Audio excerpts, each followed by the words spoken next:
Dans la vidéo précédente, je vous ai montré comment réaliser une canne avec la seringue à vis. Une canne qui nous permet d'avoir sur la même canne, sur toute sa longueur, des motifs différents. Alors, comment faire nos perles ensuite, une fois qu'on a tous ces motifs? Alors, première petite astuce, mettre nos petits boudins qu'on aura saucissonnés, comme ça, les uns à côté des autres. Comme ça, au moins, quand on va couper, on va couper directement 5, 6, 7 tranches d'un coup. Parce qu'au vu de la longueur de la canne, si on s'amuse à tout couper un par un, on en a pour très longtemps. Et en plus, comme sur toute la longueur, on n'a pas les mêmes motifs, là, ça nous permet directement d'avoir 6 motifs différents et de pouvoir varier les motifs que l'on va mettre les uns à côté des autres.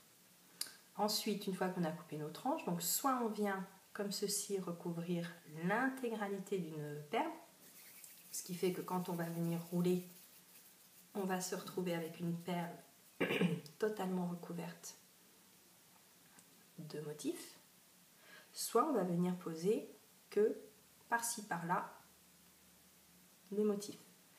Plus on voudra que nos motifs soient espacés, plus il faudra qu'on coupe des tranches très fines. Car si la tranche est trop épaisse, elle ne va pas venir s'enfoncer gentiment dans la pâte Fimo au niveau de la surface.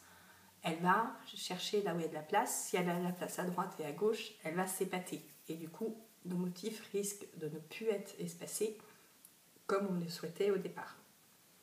Voilà. Et là, donc, ça nous fait une perle qui est simple, dorée, simplement parsemée de motifs.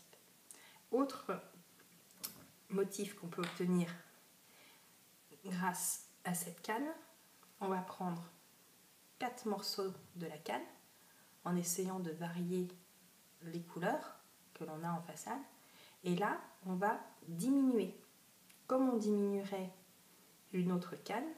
On met les 4 ensemble et ensuite on va venir diminuer l'ensemble que l'on a obtenu, ce qui va nous permettre d'obtenir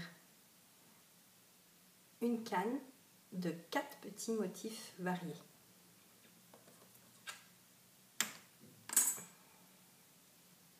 Comme ceci. Et là ensuite, soit on fait des perles de ces petits motifs, soit ce que l'on peut faire, c'est se faire des perles où on va mettre à la fois petits motifs et grands motifs. Donc là je prends ma pâte dorée et là je vais venir mettre un petit motif, un grand motif, de nouveau un grand motif, un petit motif, et ça nous permet comme ça de varier nos perles.